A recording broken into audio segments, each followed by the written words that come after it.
2. Last time on Q&A, felzbug asked the following. He said, "What is your favorite moment/joke you've done on any of your videos?"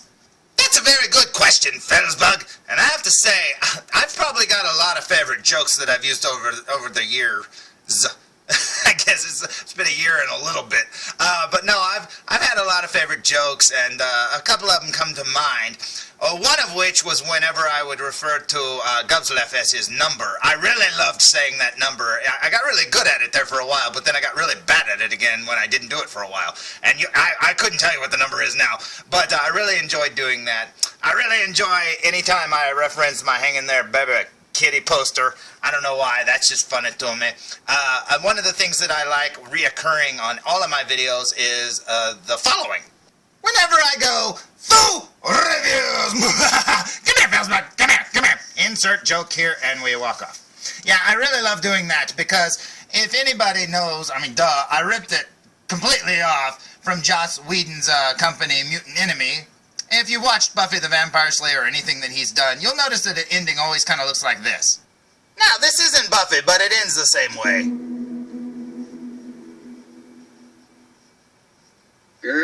Arg. So yes, if you compare that to that, you'll notice there's a little bit of a similarity. And as they say, imitation is the sincerest form of flattery. I am very flattered since I have a time machine and ripped off his idea, zipped back in time, made up my thing, and now he's copying me. So Joss Whedon, stop trying to get money out of me. Stop calling me, man! Yeah, that was one of my reoccurring jokes that I liked, is that Joss Whedon was trying to sue me for that. He probably is, so let's not say any more about that. Now, one of my other all-time favorite jokes that I did on some of my videos was actually on the Mandarin doll, Hot Toys doll that you sent me, felzbug, as a present. That's right, there's a joke in there that always makes my wife laugh her head off. I don't know why, but she gets this look on her face like, "Oh my God, that's so sad!" But then she's laughing too, so I don't know. But it goes a little something like this. Now, bear in mind, in this point in the video, I basically wanted felzbug to be killed, because I thought he got this Mandarin to replace me as his bestest friend in the world. Well, I eventually discovered that there's something hiding inside of his coat, and it goes a little something like this. Wait, there's something... Hold on, there's something inside his robe there. What is that? It appears to be some form of paper. What's in there? Let's get it. Ugh. Oh no. It seems a grave error has been made, and it's my fault.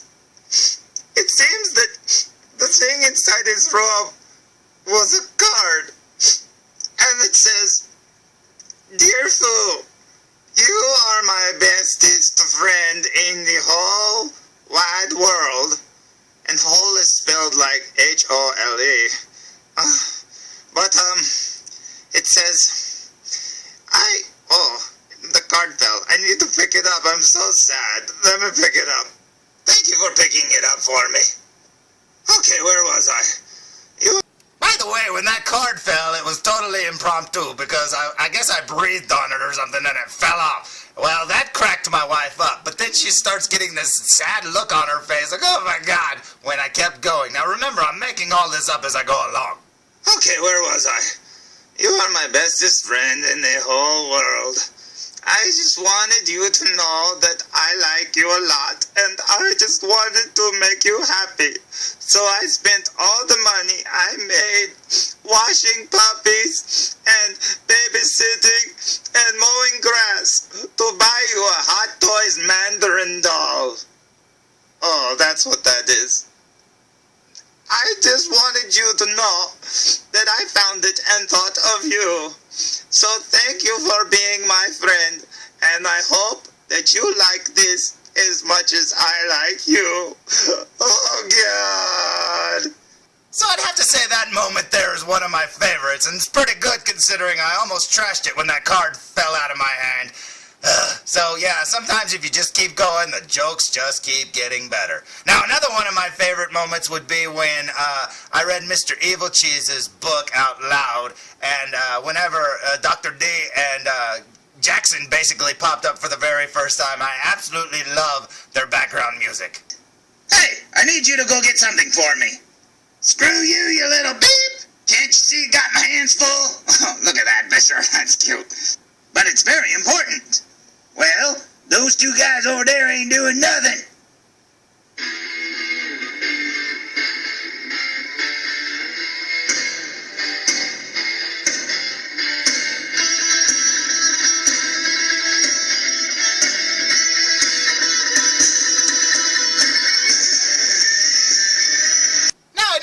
One doesn't really count as a joke, but you know what? When I picked that song, I was like, this song is perfect. And I've heard that song on the radio a dozen times since I've done that, and every time it makes me think of that moment. So awesome! So there you go, felzbug. I hope that answered your question. I'm sure I've got countless many more jokes that I've enjoyed. There's a few that fall flat, but there are a few that make me actually giggle out loud when I hear them later on. So I hope you like that. And you've made me very happy, felzbug. You and Mr. Evil Cheese are awesome. And let's move on to the next question, shall we? Ooh, who's this? Raine Kaspar. Raine Kaspar. I think I was one of the 7, now 8, that screwed you. Oh, so you subscribed when I was at 1,000. You messed it up, didn't you, Raine? That's all right. I'll let it slide because you're cool. Okay, anyways, what did you say? You were at 104 when I jumped on Laugh Out Loud. So he didn't really ask a question, but you know what? He's saying, hey, guess what? I'm awesome. That's right, Raine. You are. Next up, we have Joshua Slosser. That's right, Joshua Slosser. Look at him in the picture going, yay! I hope that's him. Either that or he's about to be pushed off by a guy going, yay, behind him. Anyways, says, I have a question. Question mark? Okay. He says, how were you created? Ellipses. How was I created? Well, first, you get the mommy foo and the daddy foo, and they rub against each other, and, okay, what's your, oh, you got another question. I have another question, period. This one says, I have a question, question mark. I have a question, period. How are you and felzbug associated? A lot of ellipses. Come on, man, I really want to know. Kill me if you must. Well, I may have to kill you, because it's a long and treacherous story, Joshua. So, if you want to hear a scary story, you have to sit in front of a fire at night and roast marshmallows. Oh, wait, gosh, you're back again. I have another question. Who is your favorite Transformer? ... Is it a felzbot? I am just joking. Well, to answer your question, Joshua, how was I created? Well, you see, I went to a audition. I got a part. I didn't even audition for the part of Foo, and I basically got the part. Now, when I showed up to do the read-through, it was just the first read-through, basically the director had told me to play Fu Manchu very much like this. I am Fu Manchu. And it was a comedy, man, so I thought, no, I can't do that. I'll ruin every joke that's written here.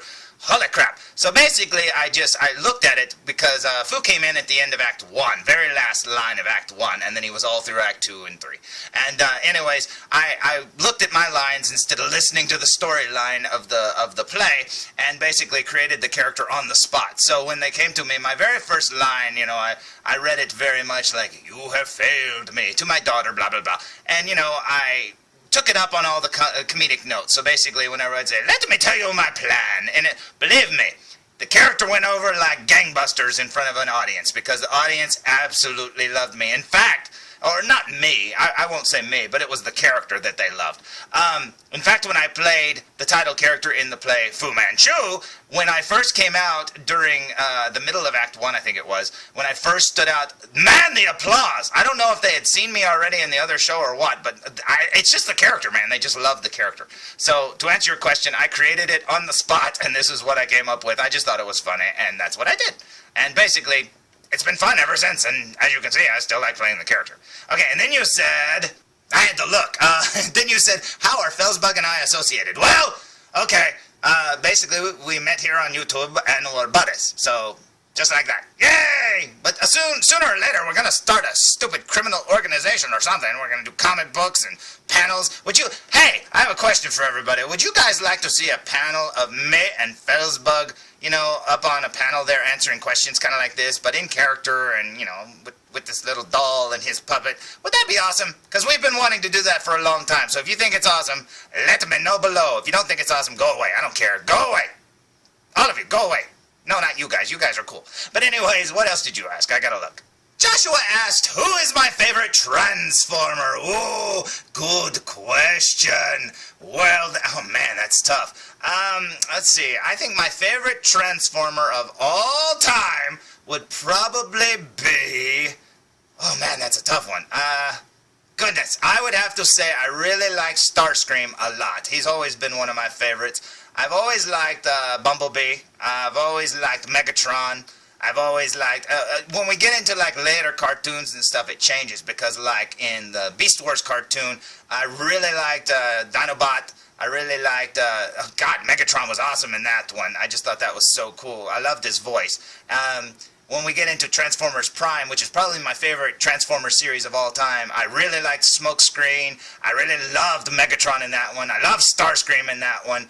Oh man, I love everybody in that one. I don't know. I don't think there's a character in Transformers Prime I don't like. But, oh man, that's a good question. I think I have too many favorites. I think to me, they're all awesome and I love them. Especially if we get into the movie, because I didn't even talk about the movie. I really love Galvatron. I love Hot Rod. Hot Rod's one of my all-time favorite characters. Oh my gosh, this is too hard to do. So there's a few of my favorites. I like them all. Next up we have Rocket Punch Army. That's right, my good buddy Chachi. That's right. He says, hey, congrats. I can't think of a question right now. Well, okay. And then he says, I'm on a ton of meds. I know you didn't pay me. I told you the first one was free, buddy.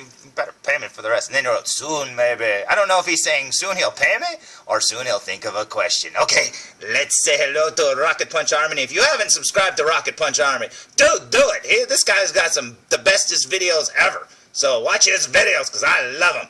Okay, next. Next up we have my good buddy Matt Moshpit. And he wrote, wow, congrats on the milestone, buddy! Exclamation mark. He wrote, I gotta say, I'm really tempted to make a stupid question now. But I want to do a serious one as well. Decisions. Oh, I know, I'll just ask both. Winky face, it's inverted.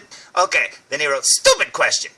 Why do you wear the same clothes every day? Winky face. And he says, serious question. What's your favorite figure that you have reviewed? To answer your first question, why do I wear the same clothes every day? Matt, well, here's your answer, Matt. If you look carefully, you'll see that they're glued down to my body. That's right. The crazy lady that made me originally glued them to my body. That's right. And even my hat was glued, but the glue broke free on that, so it falls off occasionally. But yeah, so I have to wear the same clothes because they're fused to my body. Don't pick on me, man. Anyways, and then he said, what was the other question? Oh, he said, what's the favorite figure that I have reviewed? Well, I think my favorite figure that I've reviewed ever would have to be the following. The Marvel Legends Infinite Series Toxin. Because this is the figure right here that started it all. That's right, my very first video review was of this character right here, Toxin. And I found it at Toys R Us, and I'd never seen it before, and when I looked for it on YouTube, nobody had reviewed it, so I thought, you know what, I'll review it then. And I made a really crappy review, and it started it all. So, yeah, this would have to be my favorite figure I've ever reviewed. I can't talk. So, as I said in the last one, sheesh, I talk a lot, so we're going to end it here, and this is the end of part 2. Tune in for next time, and we'll see part 3.